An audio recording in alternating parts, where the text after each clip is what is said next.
Good morning students. आज का हमारा टॉपिक है ऊष्मा रसायन के नियम यानी कि लॉज ऑफ थर्मोकेमिस्ट्री। तो रासायनिक अभिक्रिया में होने वाले जो ऊष्मा परिवर्तन है उसके दो नियम हैं जिन्हें हम ऊष्मा रसायन के नियम भी कहते हैं। और ये दोनों जो नियम है वो ऊष्मा गतिकी के प्रथम नियम जिसे हम ऊर्जा संरक्षण का नियम भी कहते हैं इन पर आधारित है। पहला नियम है लाबाचे एवं लाप्लास का नियम जिसे हम कहते हैं इंग्लिश में लेवोजियर एंड लाप्लास लॉ। तो इस नियम के अनुसार एक रासायनिक प्रक्रम में अवशोषित अथवा उत्सर्जित ऊष्मा का जो मान है वो विपरीत रासायनिक प्रक्रम में उत्सर्जित अथवा अवशोषित ऊष्मा के मान के बराबर होगा।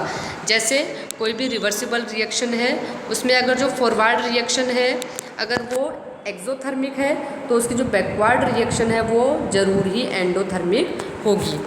अतः किसी यौगिक की जो संभवन ऊष्मा है उसका मान उसके अपघटन ऊष्मा के मान के बिल्कुल बराबर होगा, लेकिन चिन्ह क्या होगा, बिल्कुल विपरीत। ठीक है, यानी कि किसी भी यौगिक के बनने के लिए जो ऊष्मा चाहिए जिसे हम बोलते हैं संभवन ऊष्मा, उसका जो मान है उसके अपघटन ऊष्मा के मान के बिल्कुल बराबर होगा वैल्यू में, लेकिन चिन्ह क्या होगा, उल्टा। और दूसरा नियम है आपके यहाँ पर हेस का स्थिर ऊष्मा संकलन नियम। ठीक है, जो कि थर्मोकेमिस्ट्री का बहुत इंपॉर्टेंट नियम है। जो क्या है, हेस ने 1840 में इस नियम को प्रतिपादित किया था। इस नियम के अनुसार कोई भी रासायनिक प्रक्रम जो है वो दो या दो से अधिक विधियों के द्वारा संपन्न हो सकता है, या हम बोले कि वो दो या दो से अधिक पदों के द्वारा संपन्न हो सकता है। परंतु प्रक्रम में होने वाला जो ऊष्मा परिवर्तन या जो एंथैल्पी में जो परिवर्तन है वो एक जैसा होगा, या बोलेंगे एंथैल्पी में परिवर्तन बिल्कुल समान होगा। ठीक है, यानी कि ऊष्मा परिवर्तन प्रक्रम के प्रारंभिक और अंतिम अवस्थाओं पर निर्भर करता है, न कि प्रक्रम के पथ पर जिससे कि प्रक्रम गुजरता है। ठीक है, तो यानी कि ए से बी की तरफ मूव करें तो ये एक रासायनिक प्रक्रम है, तो क्या होगा, चित्र में दिखाए अनुसार यह प्रक्रम अलग अलग पदों से संपन्न होता है। ठीक है, तो एक में ए से बी में सीधा परिवर्तन हो गया तो अवशोषित ऊष्मा क्या है, डेल्टा एच। और दूसरे में क्या होगा, पहले ए से सी में गया और फिर बी में बदला, तो इन पदों में क्या हुआ, अवशोषित ऊष्मा के मान क्रमशः डेल्टा H1 और डेल्टा H2 है। और इसी प्रकार से तीसरे जो है प्रक्रम उसमें क्या हुआ, या ए से पहले एक्स में बदला, फिर वाई में बदला और फिर बी में बदला। तो इन पदों में जो एंथैल्पी में चेंज हुए वो क्या क्या हुए, डेल्टा H1, डेल्टा H2 और डेल्टा H3 हुए। ठीक है, तो हेस का नियम कहता है कि डेल्टा H जो है पहला पद जो एक ही पद में संपन्न हुआ प्रक्रम बराबर delta H1 plus delta H2 बराबर delta H1 plus delta H2 plus delta H3, यानी कि प्रक्रम कितने भी पदों के द्वारा संपन्न क्यों न हो रहा हो, जो एंथैल्पी में चेंज होता है वो समान बना रहता है। क्यों, क्योंकि जो एंथैल्पी में चेंज होता है वो प्रोसेस की या प्रक्रम की फाइनल एंड इनिशियल कंडीशंस पे डिपेंड करता है, स्टेट्स पे डिपेंड करता है, पाथ पे डिपेंड नहीं करता है। यानी कि चेंज इन एंथैल्पी जो है वो एक स्टेट फंक्शन है, पाथ फंक्शन नहीं है। ओके, अब है आपके हेस नियम के अनुप्रयोग। तो कुछ ऐसी रासायनिक क्रियाएं होती है जिसमें होने वाला जो ऊष्मा परिवर्तन है उसे हम डायरेक्टली कैलकुलेट नहीं कर सकते हैं, बल्कि हम उन्हें इनडायरेक्ट मेथड से ऊष्मा परिवर्तन जो है हम हेस के नियम का उपयोग करके ज्ञात कर सकते हैं। तो नियम के परिणाम स्वरूप ऊष्मा रासायनिक समीकरणों को बीजीय समीकरणों के समान ही जोड़ा या फिर घटाया जा सकता है, या फिर हम इसे किसी भी गुणांक से मल्टीप्लाई कर सकते हैं और भाग दे सकते हैं।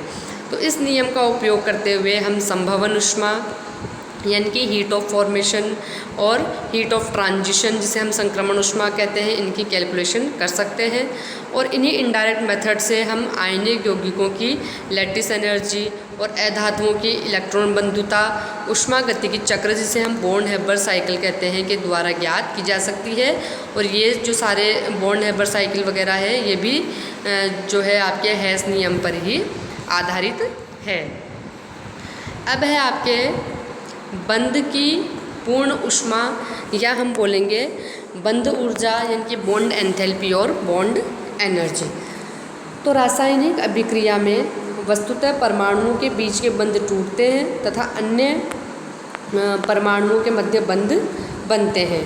तो बंधों के टूटने में ऊर्जा अवशोषित होती है और बंधों के बनने में हमेशा ऊर्जा मुक्त होती है, क्योंकि हम जानते हैं कि कोई भी बॉन्ड जब भी बनता है जब पोटेंशियल एनर्जी क्या होती है, रिलीज हो जाती है, पोटेंशियल एनर्जी कम हो जाती है, तभी सिस्टम स्टेबल होगा, और जब सिस्टम स्टेबल होगा तो बॉन्ड फॉर्मेशन होगा। तो हम बोलेंगे कि एक मोल पदार्थ के अणुओं में कोई बंध विशेष को तोड़ने के लिए आवश्यक न्यूनतम ऊर्जा को ही हम उस बंध की बंध ऊर्जा या बंध एंथैल्पी कहते हैं। ठीक है, यानी कि एक मोल पदार्थ में अणुओं की संख्या कितनी होती है, एवोगैड्रो नंबर जो है 6.02 × 10⁻23।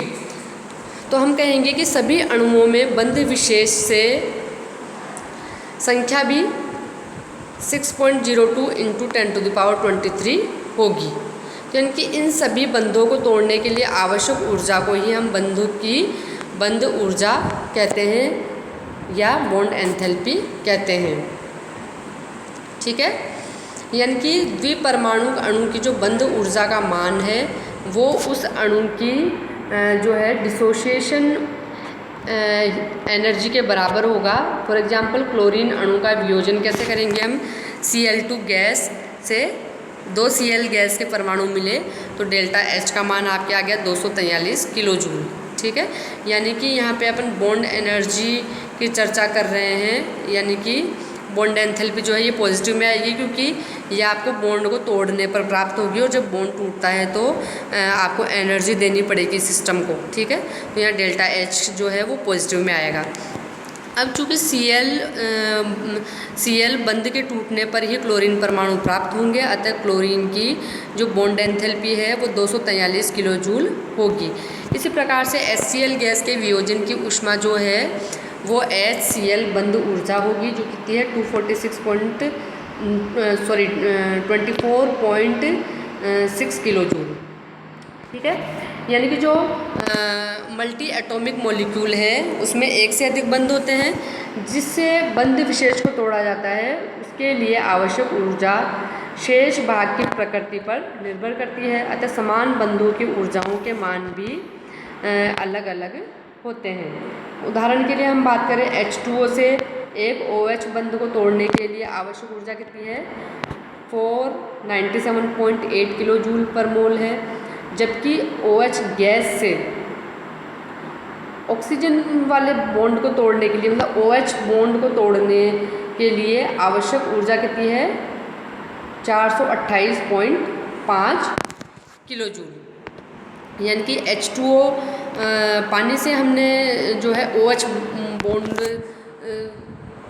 को तोड़ा तो यहाँ से एक हाइड्रोजन गैस अलग हो गई और OH गैस अलग हो गई, तो 243 किलो जूल पर मोल यहाँ पे आया आपकी एनर्जी।